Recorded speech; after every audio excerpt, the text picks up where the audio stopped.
welcome to this latest edition of GeoTalks Express. Thank you for being here with us today. I'm joined today by my friend and colleague, Mackenzie. How are you doing today, Mackenzie? I'm doing well, Jeff. How are you? Oh, not too bad, thanks. So always fun to be back at GeoTalks Express for the afternoon. So today, Mackenzie and I are going to look at sort of transportation and public works related analysis in Global Mapper. Specifically, that's going to focus on some road repair, which we are going to get into shortly here. Before we do, so for those of you who haven't been to any of our webinars before or another GeoTalks Express, all attendees are listen only. But that being said, we encourage you to submit questions via the questions section on the webinar platform. Mackenzie and I will do our best to answer those live. That's not always easy, but we will follow up afterwards to address any that we may have missed. So if you ask a question that doesn't necessarily get answered right away, please just keep in mind that we'll be getting to those after the session. And this session is being recorded, so we will post that to our YouTube channel. You can revisit it after the fact. Give us a few days or a week to edit and post that, but that will be up there for you as well. If you haven't yet noticed, there is a handouts section of the webinar platform where you can download a PDF handout available that will, give you some related information to the topics and tools that we are going to be working with today. Before we get into things though, Mackenzie, do you want to maybe tell us a little bit about some of the upcoming events and webinars we have on the Blue Marble calendar? I would love to. So GeoTalks Express is our monthly webinar series. And so next month we are in August, towards the end of August, we're going to be exploring Global Mapper mobile. So the mobile application, we'll talk a little bit about mobile today, but if you're interested in learning about more, tune in August. You can go to our website to sign up for that webinar. We will be taking a little bit of a break with these monthly webinars through the summer, resuming in October with a new release of Global Mapper and Global Mapper Pro. Going to have a two-part webinar at the beginning of October detailing the new features in that program, demonstrating them, talking about them, and answering questions that you have. So definitely, look out for those webinars, sign up and register for them to get reminder emails. And you can always check out our website listed on screen here for more information and more upcoming webinars as we come up with them. Yeah, we have a lot of release related webinars coming up with new mobile, new Global Mapper desktop. It's a busy time of year for us. It is, and we're excited to share all the new features with you guys. Mm-hmm. We also have some upcoming training classes. So if you are new to Global Mapper or just want to, get better at using Global Mapper, you learn some new skills with the program, become a certified user. We have an online training class coming up at the beginning of August with 1 week, August 8th to the 12th, focusing on Global Mapper standard, and then moving into Lidar processing the 16th through the 18th of August, the next week there for a few days, working with point clouds and some analysis with that type of data. And we have been doing a lot of online classes, but we are pushing to return to an in-person training class. So if you are local to Maine or you want to come visit Maine in October to take some Global Mapper and or Lidar processing training and you feel comfortable doing that, we would love to have you in the middle of October. We will have in-person training classes in our Brunswick office. Again, you can visit our website for more information on these training classes, a little bit more about the curriculum, and additional upcoming dates for training classes online and in person. Yeah, it'll be nice to get back to some in-person training. It's been quite a long time since we've done that. It is. It's always nice to see the faces and get a little more interaction from a class than you may be able to get online. Yeah, absolutely. Thank you for all those updates. Mackenzie, let's talk a little bit about what we're going to be covering today. So as I said earlier, the goal of today's talk is for us to demonstrate modeling road improvements in Global Mapper. I'm going to start off with both some field work and data prep that I did earlier, talking about getting data some ready in Global Mapper, doing a little field data recording in Global Mapper Mobile. I then already did send that back to myself and did some editing, and we're going to look at some of that editing and kind of more prep work before I send things off to Mackenzie, who's going to conduct some of the more advanced analysis looking at brake line extraction and improved water flow modeling on the roads after we have conducted some road improvements as well. So we're going to look at a whole bunch of different tools today as we get into things here. Excuse me. So starting in Global Mapper, what I did for this project was we had terrestrial LiDAR already scanned for our area of interest. So I brought that into my workspace, excuse me, along with a bounding box representing the section of the road that we would be working on. And then you'll also notice here I have what's called a template layer, and that's what I'm going to use for my field data collection. So a template layer are really useful tools when we're using them or when we need to help ensure data integrity as your field users gather data with Global Mapper Mobile, or maybe someone doesn't necessarily have a strong familiarity with geospatial work. Templates allow us to say you're going to record these features with these associated attributes. So in this case, the only attribute I needed was an ID for the specific storm drain that we're going to be identifying on the street. And so that's the only attribute I've required here. Of course, I could add any number of attributes, whether they're single values, enumerated values, etc. So I have a lot of options for controlling what sort of attribute structure is going into the features that my users are going to be creating in the field. So once that's set and added to my map, I'm then going to go ahead and use the mobile data management tool. And so that's what allows us to get data from Global Mapper Desktop to Global Mapper Mobile. And there's really a two-step process here. First thing I'm going to do is make sure that my mobile device, in this case it was my iPhone, is connected to the same Wi-Fi network, and then I can connect to that over here in the data link tab. And then once that's connected, things are fairly straightforward. I can choose what current layers that I have loaded I want to send to my phone. So in this case, right, I didn't need to bring the LiDAR out into the field. Obviously, I wanted my feature templates, and I chose to bring out the vector boundary area of the street. Not that I really needed it necessarily, but I personally like to have it there for a little bit of a reference while I'm in the field. This tool would also allow me, so maybe I forgot to add my template layer, I could always add it from here or add layers directly from a file. So maybe I have layers that aren't in Global Mapper currently, but saved on my machine. I could bring those in as well.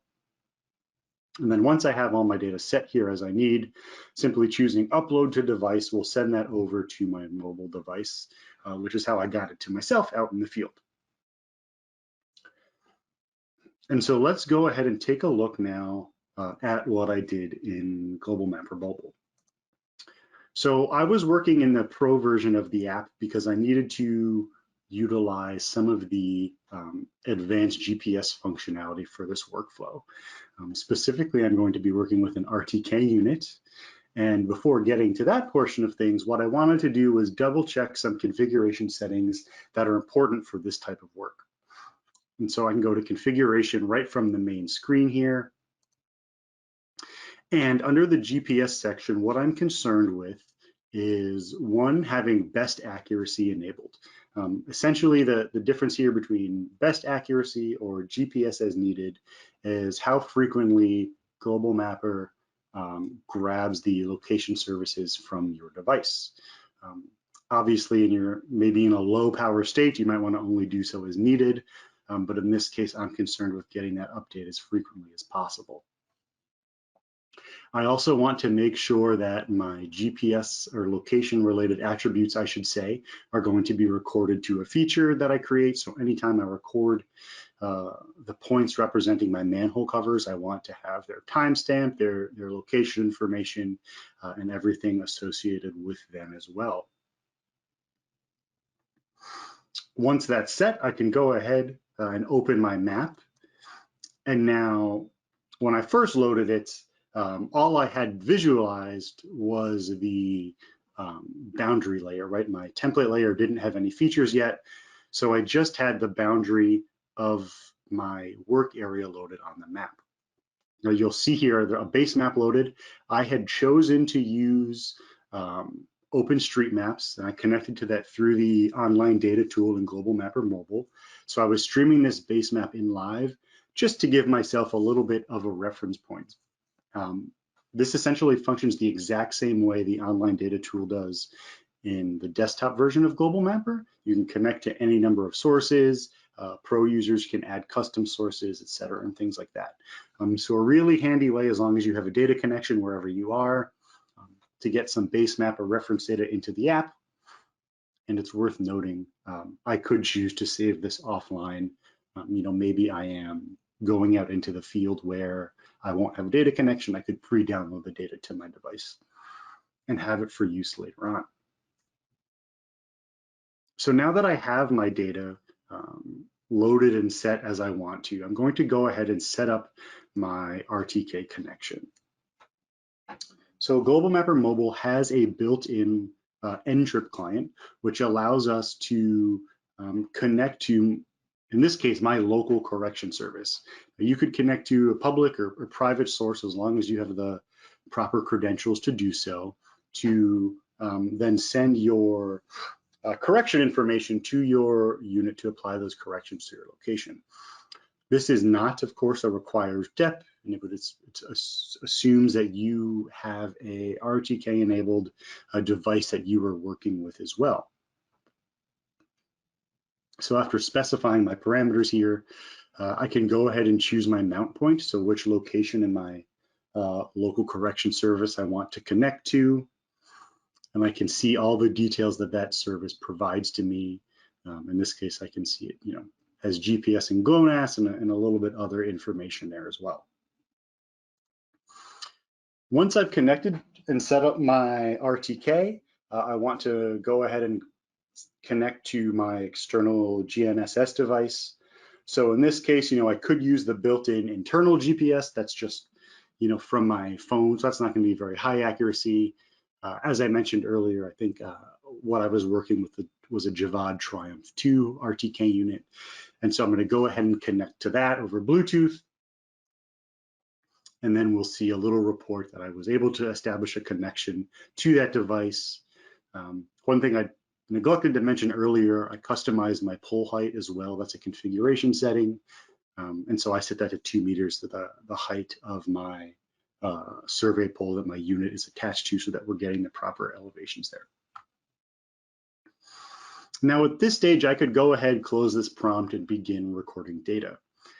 However, I always like to double check on my location information first. I just like to take a quick look at the summary location info being provided to me from my external unit. So I can see, location information, fixed type, course, if I was actually moving, I'd see my course over the ground, and of course, some status related to my RTK connection there as well. I might want to take a look and confirm at what satellite constellations I'm connected to. So this day, I had a pretty solid connection to GPS and GLONASS, and even a few Galileo satellites. So I had pretty good coverage. This list is scrollable. We could scroll through this list and look at the individual constellations as well. And then last but not least, I just want to make sure, so all this information comes in from your external GNSS device via NMEA, so we can read that raw stream, or at least make sure it's coming in. More importantly, I recorded this in the background so that for all my work, I had the raw location information associated with it in case I ever needed to check or confirm what sort of data we were getting. And so once I confirm all that, I can go ahead and simply use my GPS-based point creation feature. And what that allows me to do is I've chosen to create a point at my given location. We'll notice that by default, this point will be added to the template layer that I chose. I could always tap and change layers if I wanted, but since I sent this template layer out into the field, obviously that's the one that I would like to work with. I can see all of the attribute information that's being recorded and provided from my external unit. So I had set those settings earlier in my configuration, making sure all of that is retained with my point. If I wanted to, I could also attach an image to this point. So maybe, I didn't do this here, but maybe I should have taken a picture of every storm drain or manhole cover as I worked. So I had that as a reference as I was, reviewing my data later on. And now this process, so I just did this, 4 different times as I walked down the street, stopped at each storm drain, and recorded that information. So no sense in showing us this, 3 more times. But what I did do at the very end was make sure that I chose to save my NMEA log, and then so that I have it for reference later, and I just emailed it back to myself so that I have it, back in the office if I ever need to work with it. And when I sent that, I also sent myself all the data that I recorded in the field as well. And so let me go ahead now, I'll bring Global Mapper up and we'll take a look at some of that field data. So earlier we saw I had my Lidar point cloud, and then I loaded in those template layers from the field. So we see the 4 points which I recorded in the field. And now the reason we have those here is because what we want to do a little bit later on, we're going to look at essentially how the street has shifted over time and how that has impacted water flow from rainfall, or whatever the case may be, in terms of that accessing the proper storm drains. I'm going to shut that layer off for just now, and we're going to explore some of this point cloud data before we clean it up and send it over to Mackenzie for analysis. So the first thing I want to do is go ahead, and I think actually we'll go ahead and take a look at this in 3D view. So this is a terrestrial point cloud scan that is very high resolution. And so I just want to take a second and kind of show off, let me get a good perspective here. You may see a little lag over the stream, but just how good of a picture this makes and how clearly we can see features. We can see stop signs here. We can see trees along the streets, our power lines. We have a really clear perspective of our data set. And there's a newer display setting in our 3D view, new within the past year or two, I should say, that allows us to kind of further enhance our 3D data. And so I have that shut off now, but that's called eye dome lighting. And I'm going to go ahead and enable that because I want us to take a look and notice the change in the display of our data. So keep an eye maybe along the street in the front of buildings when I go ahead and enable eye dome lighting. And let's take a look and see how much more things pop. I can already see a much cleaner representation of the buildings and the windows. I get much more depth and shadowing on some of my larger features. In this case, some trees in the background. But it really helps bring a little bit more context to the data that I'm working with.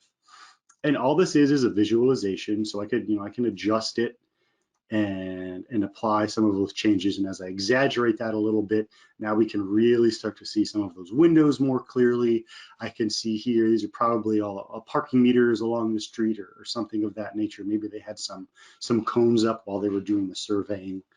We can see where the Lidar scanner sat on the terrain, right? They can't scan directly around themselves. So a really great way to kind of enhance our general view of data from the 3D perspective. Now, before we get into analyzing our data here, this is a rather large point cloud, and I don't necessarily need to work with the entirety of it. And I can handle this a couple ways. I could use my bounding area as a reference, and simply by selecting it, I have the ability to crop my loaded data. And I'm just going to do this and choose to mark my cropped features as deleted.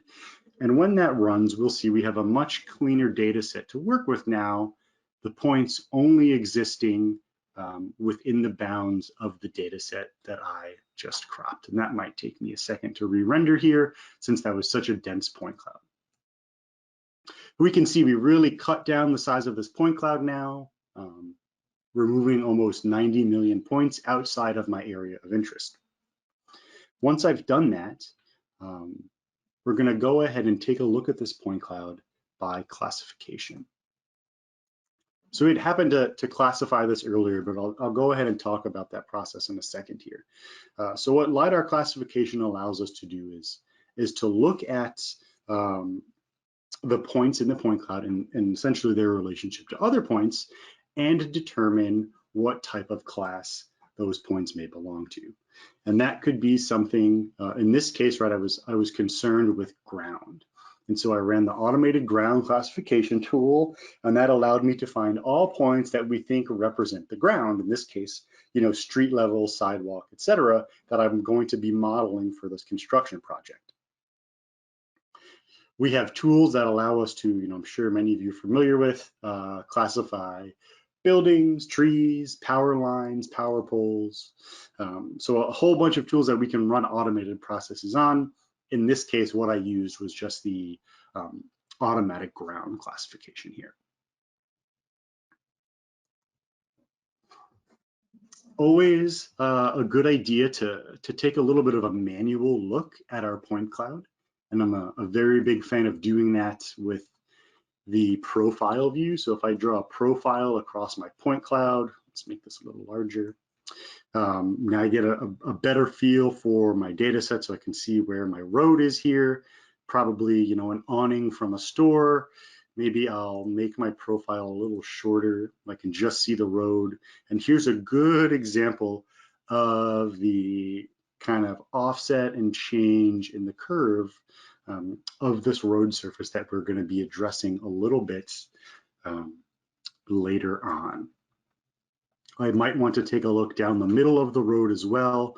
This will probably look a little bit smoother, right? I'm just looking in a narrow stretch down the length of the road, but I can see the road surface here as well. And this could also be a good example for those of us who are not familiar with looking at a perpendicular profile across our point cloud. And so what I'm doing here now is my view is actually along this red line. And so I can act as if I am walking or driving down the street and review my data from that perpendicular perspective. So really handy when we're trying to look at, you know, change over small distances. I didn't get into a lot of settings here, but you can adjust the width and the length of this and how many of them we have in a given distance. So really allowing you to fine tune how you look and move through your data set.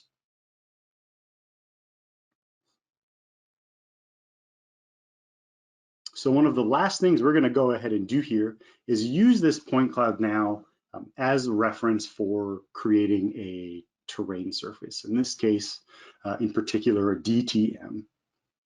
So with point cloud data loaded, you go ahead and use the create elevation grid tool to build a DTM layer. So I'm going to choose to take the minimum value in my given search area because I want to represent the ground surface. I'm also going to go ahead and filter to only ground points. So since I have my point cloud classified, I can go ahead and just make sure that I'm working with the ground points as part of this terrain creation process. An important setting to note here is essentially this handles interpolation. So in regions where you might have holes in your data, such as where where the Lidar scanners existed when they were scanning this data set, you might want to fill in those holes. Then we also have the ability to specify the grid spacing of our created raster terrain surface. And so that then, let's shut off our Lidar here, gives me now a surface that represents the road.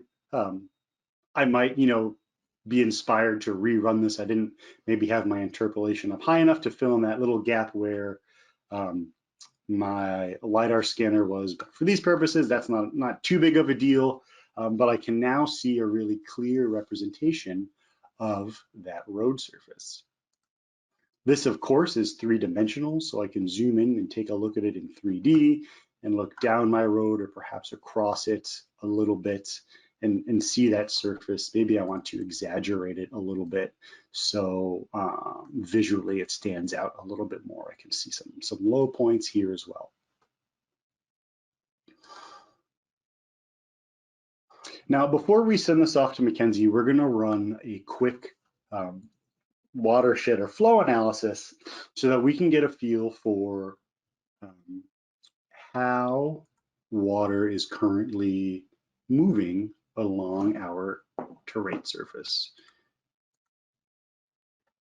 And what we can see, maybe I'll make my points a little bit of a better color so they pop a little more for us.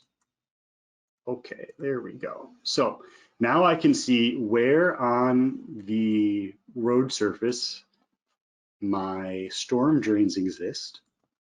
And then what I want to do is just visually get a feel for how that relates to where water might flow along my surface.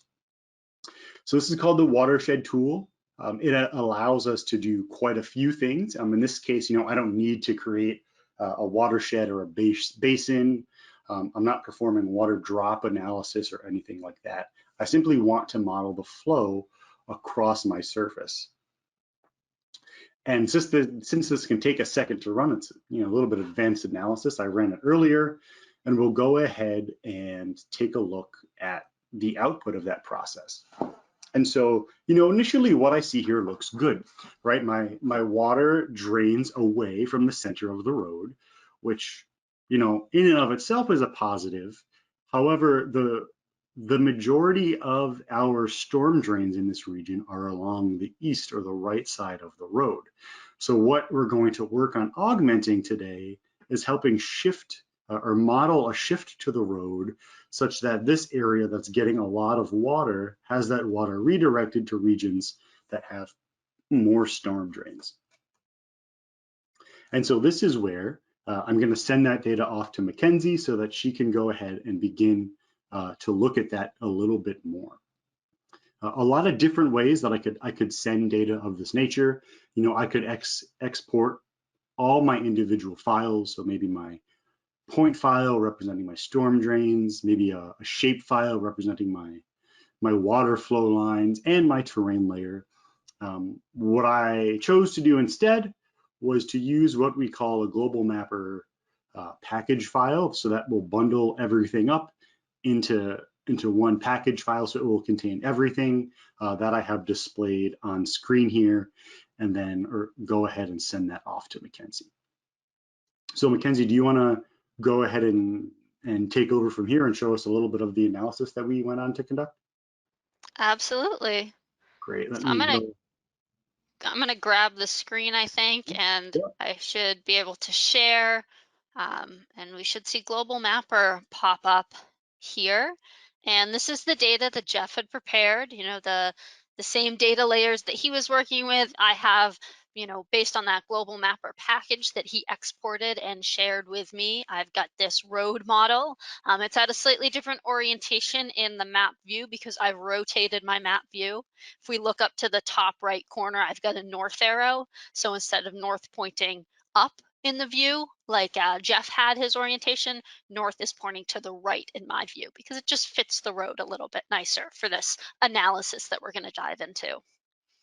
Additionally, I have that point cloud data that Jeff shared. We can turn that on and off real quick. Show that that was exported with the global mapper package, the crop area that he used, as well as that mobile collected data, our storm drain points that Jeff used to run a flow or watershed analysis where we saw the current drainage. So I've gotten all those layers in one file from Jeff as a global mapper package file. And as he was talking about, we want to model a change to the slope of this road in some way to help resolve some drainage issues that it's been having, so that water doesn't, flow towards areas of the road where there aren't storm drains and, places where that water can drain off the road surface. So to do that, we're going to start at the outside of the roads with the sidewalks. Now, this is a downtown road. There's street shops right along the road, restaurants, and so we really do need the sidewalks in this area. And we want to make sure that those are nice and flat and even, so they're very accessible. And so while we're going through and modeling the repair of this road, we're going to start by flattening out those sidewalks and then deal with the roadway surface in between them. To start with this process, we're going to pull out some key features from this elevation grid. So this is 3D data, as Jeff showed in the 3D viewer, in the path profile view, and the sidewalks have a nice defined curb. I can grab the path profile view tool again, draw a short path profile to see that nice defined curb. And those are along both sides of this roadway. What we want to do is find a line, a 3D line that traces this nice corner of the curb, because that'll define our sidewalk elevation, where we can then flatten this side of the grid for this particular sidewalk. Now, there's a few different ways you can do this in Global Mapper. I could just digitize a line with in the 2D view here, drawing a line with the digitizer tools, and then applying elevations from the grid. I could use the cross-sectional path profile view that Jeff showed with the Lidar point cloud data and use that to digitize or extract each curb line through the path profile view tool. But Global Mapper Pro has a tool for break line extraction that comes in handy for, finding surface breaks in elevation grids like these curbs. So up from the analysis toolbar, I can grab that generate break lines tool. And this dialog, this is a Global Mapper Pro tool, and it has a few different methods for generating break lines here. Finding break lines at the boundaries of slope regions, tracing those lines, bounding areas of similar slope, or using a curvature grid to find break lines at any surface break or any change in curvature, elevation, and slope in the gridded surface. So I'm going to use this bottom method, and I'm looking to create some longer and more connected break lines. So I'm pushing these two sliders down towards the lower values towards the left on this slider, and I'll click OK to generate these break lines. Now this is based on a curvature grid. So Global Mapper is going to go through and create that curvature grid in the background and then use that to extract some break lines. And if you're not familiar with curvature or you just like to visualize that, there is a method in Global Mapper to generate curvature grids using a couple different options. So you can absolutely, from the analysis menu, find the option to generate a curvature grid to view the curvature values for a terrain model, if you would like, before diving into break line extraction. So when that process completes running, we see we've got some break lines here. I'm gonna hop into my elevation grid display options for just a minute and make this layer a little bit transparent, just so we can see those vector break lines a little more clearly. And these are 3D line features. If I draw a short path profile view once again over the edge of a curb, we see that break line is shown in my path profile view. That's an option I have enabled. And we can see it's right at the corner, that top corner of the curb, right where we want it.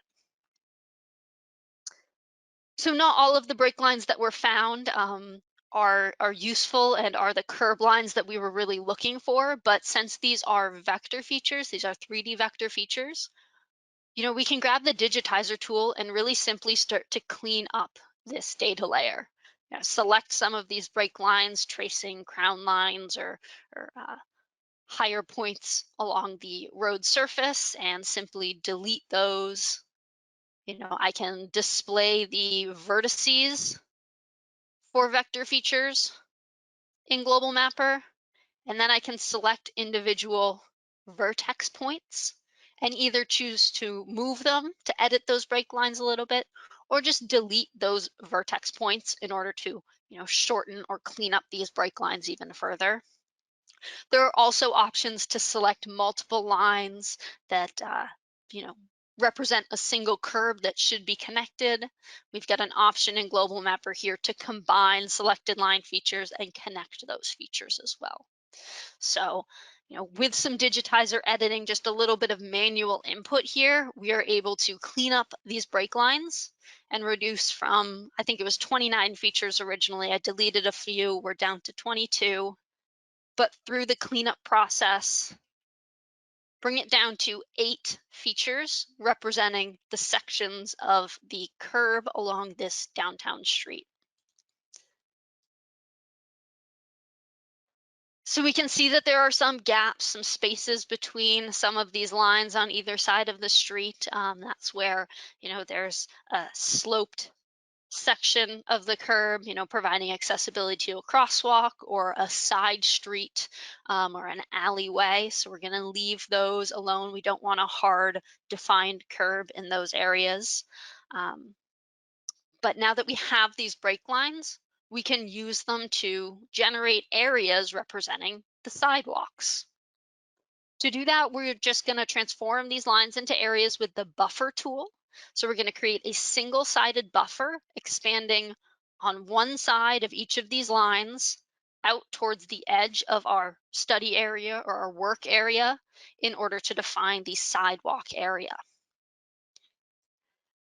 Now I'm going to start doing this by selecting all the features that I want to base the buffer features on. So that would be all of our edited break lines in this layer. And coming up to the Create Buffers tool and placing these buffer features in a new layer, Sidewalk Areas. We're going to create a fixed distance buffer of 2 meters, and we are choosing to only buffer the left side of each line feature. Through the manual editing and cleanup of my break lines process, I've made sure these lines are oriented in a way so that creating a buffer on the left side of all of these line features should provide those sidewalk areas. We'll create rectangular ends for our buffers and click OK to generate these features. In just a couple seconds, Global Mapper returns some area features for us, and we can see those selected by default in the main view. I can go ahead and turn off our edited break lines at this point, and we can just work with these vector areas. Now again, since these buffer features were derived from our 3D break line features, they are 3D features, meaning they have elevations. Specifically, they have per vertex elevations. We'll see this data drawn in the 3D viewer. We can see it in the path profile view, but I can also view the vertex elevation values with a digitizer option to view the feature vertex list. And we can see here that for the selected area, we do indeed have a Z or elevation value for each vertex in the feature. So since these are 3D features in Global Mapper, we can do any additional vector editing that we would want to. Maybe you want to clean up some of the angles on the ends of the sidewalks. For now, I'm just going to leave those, and I'll jump to creating an elevation grid based on these features. using those 3D sidewalk areas, I'm going to create an elevation grid. This is very similar to what Jeff did from the point cloud, although the dialog looks a little different because we're using a different method here. This is going to use the tin method. So it's going to connect all of those 3D points along the edge of these 3D area features and create a digital elevation model or a gridded surface from them. I'm manually setting the grid spacing for this for these generated grid pieces that we're going to create for the sidewalks. I'm using 1/4 of a foot or about 3 inches. And with that, Global Mapper will generate some flattened sidewalks for us. So they look a little bit flatter, a little bit more uniform than the original grid sidewalks. And turning off the buffer features, I can again explore these in the 3D viewer, or I'm a big fan of using the path profile tool for this, showing just a short cross section. Once again, we've got our curb and our new sidewalk surface here is nice and flat, starting from that curve and working out the 2-meter distance that we decided for our buffer. So now that we've got the edges of our roads flattened, that's sort of our reference point to start working with the center, the actual roadway that needs some revision here.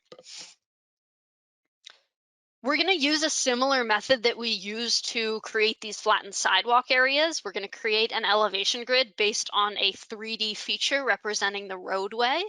But in order to do that, we actually have to create that 3D feature for the roadway here. So once again, I'm going to return to my cleaned up, my edited brake line features representing the top of the curbs or the edge of the sidewalk here. And since in this downtown region, we want a nice square vertical curb, I'm going to copy these brake lines to a new feature. So I'm not, altering the originals. I have these to come back to if I want to. And I'll shift the copied features in elevation, dropping them the height of the curb. So with the path profile view, once again, we see our brake line right on the top corner of that curb. Essentially, I'm going to make a copy of this line and drop it down about 6 inches, or the ideal height of this square curve we want for this downtown street. Selecting all of those edited brake lines and then just using the Control-C, Control-V shortcuts to copy and paste the features. I can paste these features to a new layer and name it.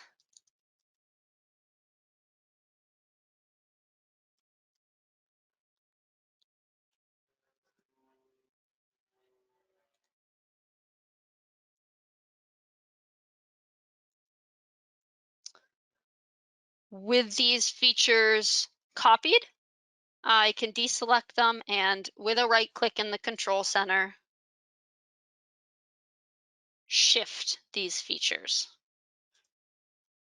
I'm going to shift them a fixed distance using the unit inches, and I'm going to shift down 6 inches or -6 inches here in elevation. Applying that, closing the dialog, and then coming back to the path profile, we see our curb bottom or the edge of our roadway represented here. So we now have the edge of our road all the way around our road at every curb edge that we have represented. Looking at a longer path profile across the entire width of the roadway, we again see our flattened sidewalks. We see the bottoms of our curbs or the edges of our roadways represented as vector features in the path profile view. And I can use the measurement tool in this view to just take a few rough measurements and explore the shape of this road a little more. It is distorted by scale a little bit in this path profile view, But stretching across the road, we can see the slope, we can see that elevation difference. We can also trace the current terrain and see that the maximum slope across this particular cross-section view of the road reaches almost 6 degrees, which is a little steep for the edge of a downtown street like this one. Additionally, when we're looking at this cross-section, we want to remember that the most storm drains are down on this side of the road, our downslope side of the road. We want to eliminate, this area over here where water is going to get caught up and pool, and there's less, drains available to help mitigate puddling and pooling on this downtown street. So to do that, I think the best course of action is going to be to create a single slope road. So create a straight slope from one side of the road to the other. This will help follow the natural terrain down, sloping with the road towards the side of the road. The downslope side of the road will be the side that has those multiple storm drains to help deal with any rainwater runoff.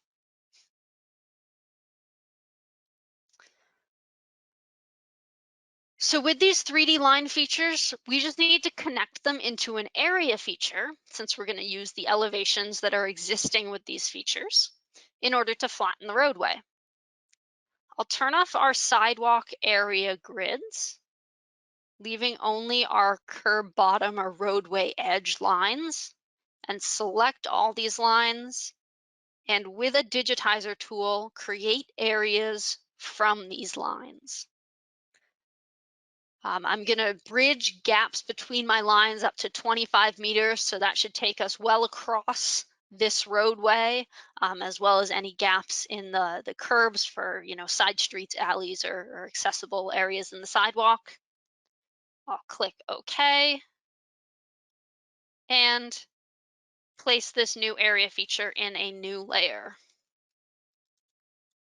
the roadway area. Again, since this is an area feature that's derived from some 3D lines, this is a 3D area. So just like we did with the sidewalks, we can come up to the Create Elevation Grid tool and create an elevation grid from this roadway area feature using the elevations, the per vertex elevations associated with this elevation feature. Again, I'm going to manually specify the grid spacing, use a finer spacing here, consistent with what I used for the sidewalk grid generation. And we will click OK to generate this roadway surface. So we've got, a slope going across it. We can see that a little bit with the elevation values here. Leaving the original DTM that Jeff created on in the background and turning on both the generated sidewalk grid and the roadway grid that we just generated. I'll come back to a great visualization tool, the path profile tool, and draw a cross section across the roadway. And we can see that we've definitely revised the shape of this road. We've dug it down quite a bit. There is a slight slope going from one side to the other, and we've got nice flat sidewalks on either edge. We can do this at a few different points in the road, moving down to another section. And again, with the path profile tool, taking a look at that slope. Here we see more exaggerated the straight slope of this road, but even as it is, it's not exceeding 1.5 or 2 degrees downslope. So this is acceptable for the downtown area and should help with the drainage issues that this area has been having. Now, looking in that path profile view and in the control center here, we see that the sidewalk area grid that was generated and the roadway area grids that were generated are two separate layers in the workspace. Well, we can view them together in the path profile view like we did. We can view them together in the 3D viewer and the 2D view like we are now. It may, you likely want to export these to a single file and unite these two layers to create one continuous road model for the road surface and the sidewalks together. The easiest way to do that in Global Mapper is with an export. So this will combine the two layers I have displayed by exporting to an elevation grid format. I'll choose a Global Mapper grid since I'll be bringing this back into my Global Mapper workspace. And this will save the generated grid to an external file as well, so that I can maybe share it back to Jeff if he wants to take a look at this revised road plan. I can overwrite a file that I've got here, repair.gmg. I will replace it, and Global Mapper will export these two files together and interpolate over any small gaps that we may see, a pixel missing here or there between the two grids that we have. Once that has been exported, I can find it in my file browser, import the file into Global Mapper, and we see our more seamless road model. We can take a look at this with the path profile view again, or even the 3D viewer. We're seeing that more straight slope road with our nice defined curb edges and flattened sidewalks here. So our complete revised road model that we can render in 3D, 2D, or the path profile view to explore this plan for a road.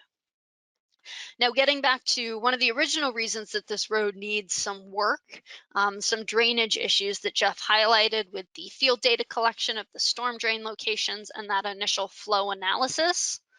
I can turn on those storm drain location points once again, and we can run another watershed analysis to get a sense of what this flow looks like now with this proposed, straight slope revised road model here. So from the analysis toolbar, we can simply create a watershed. Gonna go with these default settings. This will be our repaired road model watershed. And this may take a minute or so to run in Global Mapper, but it's finding those flow directions and those streams so we can see where the water is more likely to flow with this revised plan if we were to bring this and implement this plan in the downtown street. As we can see, most of the water, as expected, is flowing across our straight slope road down to our downhill side of the road where there are more storm drains to help drain and take care of that water. We do still have our one upslope storm drain. We may have rendered this one a little bit irrelevant, may not be as useful going forward, but we do have some improved drainage that is predicted with this particular road revision.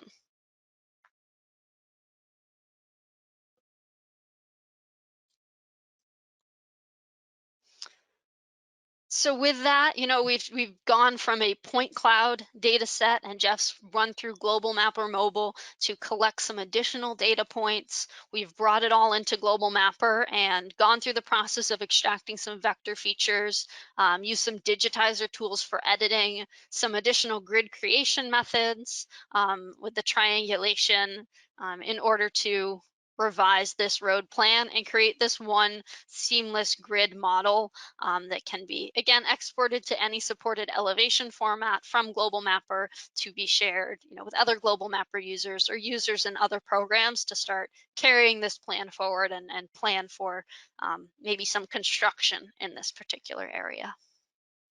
Yeah, Mackenzie, the flow improvement here really does look good. I was just looking back on my screen at the initial one that I created before you flattened the road, and the improvement is just, the visual is nice to see, and especially at a planning phase like this when we want to get a feel for what the outcome of our work is going to be. Yeah, it's always good to have a little bit of proof of concept built in there with a model like watershed where you can see Mhm. where water might go across the surface. Yep, absolutely. And then, there are a couple things we didn't have a chance to touch on today, but I think I was thinking while you were showing some of your comparisons in the profile, if you needed to, we have the ability to measure volume between surfaces. So let's say you're trying to understand how much material you might have to remove from the sidewalk area, or material that's going to be moved along the road as we smooth it out. Those sort of tools exist in Global Mapper too, and certainly something that could be applicable to a workflow like this. Absolutely. Taking this workflow to the next step, some difference modeling and Mhm. volume calculation is always a good idea for any construction planning that you're going to be implementing in the real world. Yeah, absolutely. But I think that probably takes us to the end of everything we wanted to cover today, right, Mackenzie? Yep, it does, and we're just coming up on 3 o'clock here. We do appreciate everyone being here for the webinar and attending. We hope that you learned something maybe about how Global Mapper can do some terrain analysis and terrain creation, or how to work more with Global Mapper Mobile and Global Mapper. And if you're interested in Global Mapper Mobile, definitely check out the August webinar specifically on that tool and how to work with it. Yeah, absolutely. Mackenzie, thanks for all your wonderful help today.